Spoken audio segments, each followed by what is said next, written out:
Matapos ang matyagang operasyon ng mga otoridad, nasa kote ng Tanawan City PNP ang isang regional most wanted person na nahaharap sa kasong rape of a minor at sexual assault sa Barangay Poblacion 3, Tanawan City, Batangas. Magbabalita riyan si Police Staff Sergeant Jacob de la Cruz.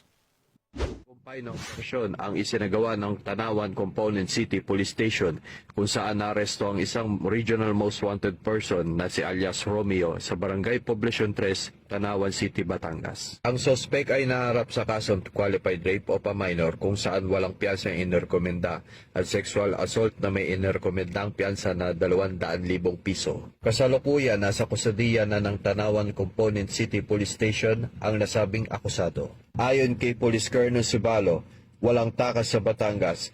Patuloy ang ating laban para sa hustisya at kaligtasan ng mamamayan. Mula dito sa Calabarzon, ako ang inyong PNN correspondent, Police Staff Sergeant Jacob Israel P. de la Cruz, alagad ng batas, tagataguyod ng balitang